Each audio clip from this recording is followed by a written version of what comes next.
नमस्कार दोस्तों, एक्सेलेंट 2.0 में आपका स्वागत करता हूं। मैं हूं धीरज कुमार। तो मित्र, आज हम बात करने वाले हैं मॉडल पेपर को लेकर। जैसा कि आप जानते भी हैं कि इस समय हमारा मॉडल पेपर चल रहा है और 2023 के मॉडल पेपर के प्रश्नों को हम लोग हल कर रहे हैं, जो कि आप प्रश्न नंबर 5 तक की सभी प्रश्नों को मित्र कर लिए थे। तो प्रश्न नंबर 6 को लेकर आज बात करने आ रहे हैं। तो प्रश्न नंबर 6 क्या है मित्र, ध्यान दीजिए। तो प्रश्न नंबर 6 का सवाल नंबर पहला ये दिया जा रहा है। क्या प्रश्न में ये कहा जा रहा कि मित्र हमें यक्स का मान ज्ञात करना है, जिसके लिए हमें एक वेक्टर दी जा रही है, उस वेक्टर का हमें एक मात्रक सदिश बताया जा रहा है।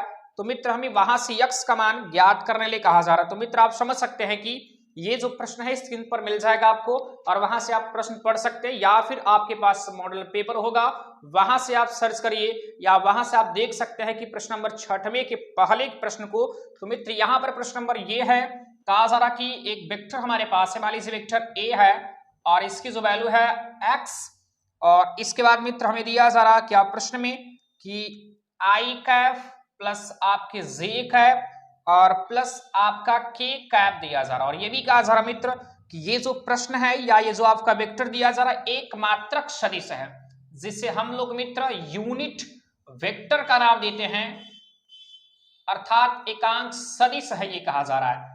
तो मात्रक सदिश कह लीजिए या एकांक सदिश कह लीजिए मित्र, एक ही होता है। तो जैसा कि हम लोगों ने कक्षा 11वीं की फिजिक्स में पढ़ा है कि यूनिट वेक्टर क्या होता है, अर्थात एकांक वेक्टर क्या होता है। तो वहां से हम लोगों ने मित्र देखा है कि ऐसा वेक्टर जिसका परिमाण 1 प्राप्त होता है, अर्थात इस वेक्टर की अगर बात किया जाए तो इस वेक्टर की जो मॉडुलस वैल्यू होगी, इसका जो परिमाण होगा वो मित्र 1 के बराबर होगा। तो हम ये समझ सकते हैं कि इसका अगर मैं मॉडुलस फाइंड कर लूं और इस वेक्टर की जो मॉडुलस वैल्यू होगी 1 के बराबर होगी।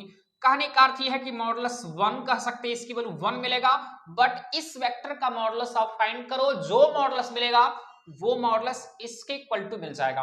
तो आइए समझते हैं, पहले मॉडुलस को फाइंड करते हैं। तो मित्र इसका अगर मॉडुलस फाइंड करना चाहेंगे तो आप लोगों ने सूत्र पढ़ा होगा कि यदि आपके आई जे के पदों में लिखा जा रहा है तो यहाँ आई का गुणांक प्लस जे का गुणांक, आई के गुणांक का वर्ग, इस प्रकार से फार्मूले में होता है रूट में आई के गुणांक, चूंकि यहाँ देख सकते हो 1 है तो 1 का वर्ग, और जे के गुणांक का वर्ग तो देखिए आप समझ सकते हो 1 है, 1 का स्क्वायर। इसके बाद यहाँ के देख सकते हैं, के का गुणांक जो है 1 ही है, तो इनका स्क्वायर कर लिया जाए। तो एक चीज और भी समझना है मित्र कि हमें यहां से अगर यक्स का मल्टीपल अंदर कर दिया जाए तो हमें क्या मिलेगा, यक्स आई, यक्स जे और यक्स के मिलेगा। हमें यहां पर यक्स का गुणांक उस समय यक्स मिल जाएगा, तो हम यहां भी यक्स लिखेंगे मित्र, यहां भी यक्स लिखेंगे और यहां भी क्या लिखेंगे, यक्स ही लिखेंगे। और इस प्रकार से अगर मैं इसको हल करना चाहूं तो modulus vector A equal to यहां लिख सकते हैं क्या, इन तीनों को जोड़ दिया जाए तो रूट में आपकी 3x स्क्वायर मिल सकते हैं। अब ये जो वैल्यू है क्या, इसके स्थान पर आप 1 पुट कर सकते हैं जी हाँ, तो मिलेगा 1 इक्वल टू, ये देखिए इसके स्थान पर मैंने 1 किया क्योंकि ये यहाँ एक मात्रक सदिश है, अर्थात इसकी वैल्यू 1 मिलेगी मित्र। तो यहाँ इसकी वैल्यू 1 मिला और रूट में लिख सकते हैं क्या, 3x स्क्वायर। और यहां से देख सकते हैं मित्र, यदि रूट को मैं इस तरफ पक्षांतर करूंगा तो ये आपका इस तरफ रूट, चूंकि रूट की वैल्यू 1/2 होती है, इस प्रकार समझ सकते हैं 3x स्क्वायर का होल स्क्वायर। और यदि स्क्वायर को मैं इस तरफ चेंज करना चाहूंगा मित्र, यहां 1/2 होगा, इसलिए क्योंकि रूट की जो वैल्यू होती है 1/2, चूंकि घात में लिखा जाता है, यहाँ 1/2 जो मिलेगा वो इस तरफ पक्षांतर करेंगे तो 1/2 का उल्टा होगा। तो 1/2 का जब इस तरफ उल्टा होगा तो 1 का स्क्वायर होगा इक्वल टू 3x स्क्वायर। 1 का स्क्वायर मित्र 1 ही होता है, इक्वल टू यहां मिला 3x स्क्वायर। हमें x फाइंड करनी है तो 3 को पक्षांतर करेंगे तो 1/3 इक्वल टू x स्क्वायर।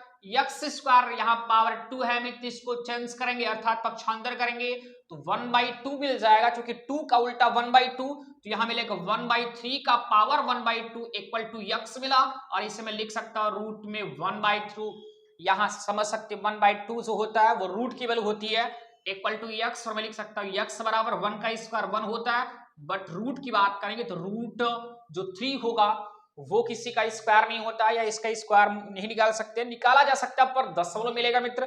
तो इस प्रकार से यहाँ x के जो मान है आप दिखा सकते हैं। तो इस प्रकार से प्रश्न नंबर जो 1 दिया जा रहा है मित्र, इसमें यही कहा गया कि वेक्टर ए जो है वो एकांक सदिश है या मात्रक सदिश है, अर्थात इस वेक्टर की वैल्यू जो होगी उसका परिमाण जो होगा 1 प्राप्त होगा, तो इसके परिमाण को 1 दिखा दिया गया। बट इस वेक्टर का आप क्या फाइंड करेंगे, यूनिट वेक्टर। तो यहां देख सकते थोड़ा सा अगर मैं यहां पुनः एक बार चेंज करना चाहूं तो इसका मल्टीपल इसमें करेंगे तो यक्स आई कैप और यक्स जे कैप और यक्स आपके के कैप मिल रहा है। अब यहां पर इनके गुणांकों का वर्ग कर दिया जाता है, क्योंकि आप फार्मूला जानते हैं कक्षा ग्यारहवीं में बारहवीं भी आप पढ़े होंगे इस चैप्टर को लेकर के वेक्टर में, तो फार्मूलों को यदि आप जानते मित्र तो इस प्रकार से आप यक्स के वैल्यू को फाइंड कर सकते हैं। तो ये रहा प्रश्न नंबर आपका ए। इसके बाद प्रश्न नंबर हम 2 को लेकर बात करेंगे। प्रश्न नंबर 2 में क्या दिया जा रहा है मित्र उसको हम देखते हैं।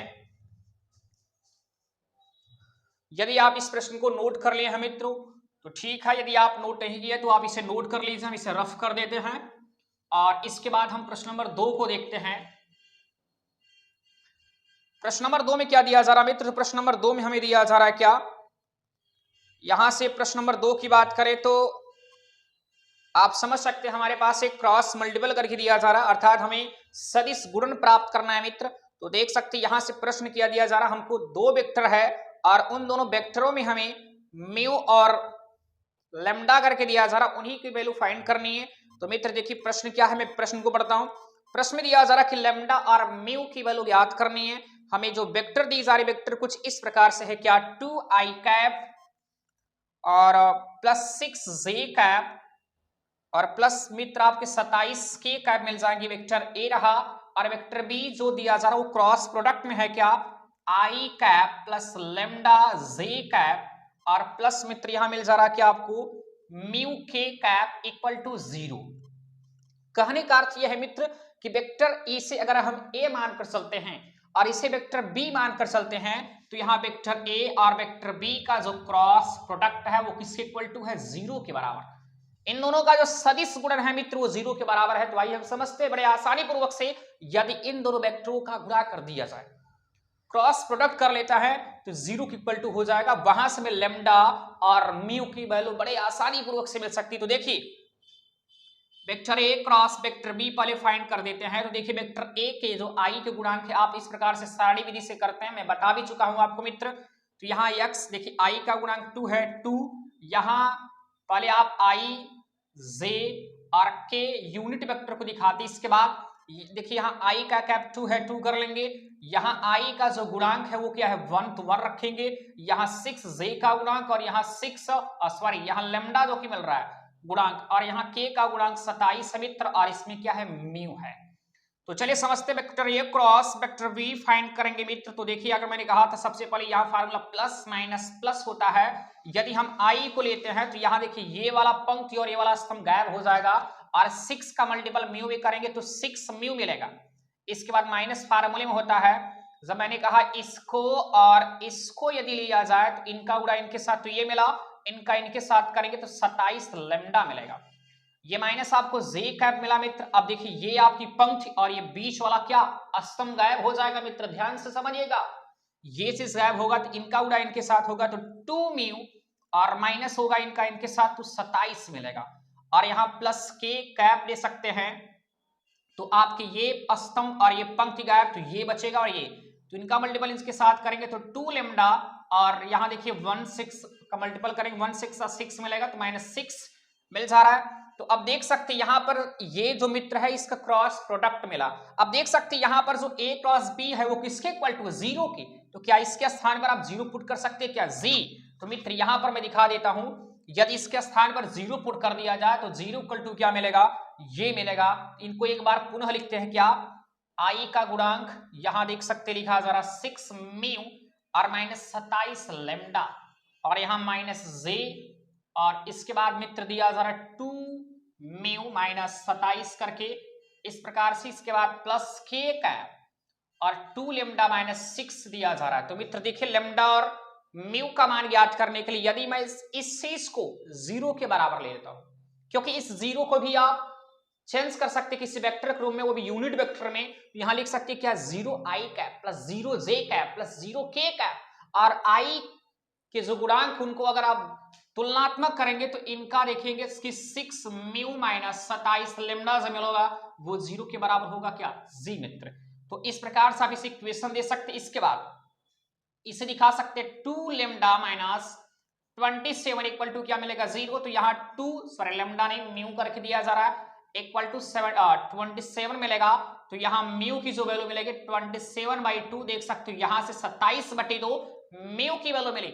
वैसे ही आप देख सकते हो 2 लेमडा माइनस 6 इक्वल टू 0, तो लेमडा इक्वल टू मिलेगा 6/2 और डिवाइड बाई 2 करेंगे तो मिल जाएगा 3, अर्थात लेमडा बराबर मित्र क्या मिलेगा 3। अब लेमडा और म्यू की वैल्यू यदि इसमें पुट कर दिया जाए, किसमें मित्र, देखिए इक्वेशन फर्स्ट में, इससे ये पता चलेगा कि ये जो आपकी वैल्यू प्राप्त हुए हैं सही है या गलत। तो मित्र आप देख सकते हैं, अगर मैं यहां रखता हूं क्या, इक्वेशन फर्स्ट में रखता हूं, इक्वेशन फर्स्ट देखिए 6 म्यू है और म्यू के स्थान पर 27/2 करेंगे तो मित्र मिल जाएगा, आप देख सकते हैं जो भी यहां पर हल करना चाहेंगे और लेमडा की वैल्यू ऐसे यहां पुट करेंगे इक्वेशन फर्स्ट में, तो दोनों लेफ्ट और राइट इक्वल टू मिल जाएंगे क्या 0। और यहां से आप समझ सकते हैं कि इस प्रकार से हम इस दोनों वेक्टरों के क्रॉस प्रोडक्ट्स के माध्यम से लेमडा और म्यू के मान को ज्ञात किया जा चुका है।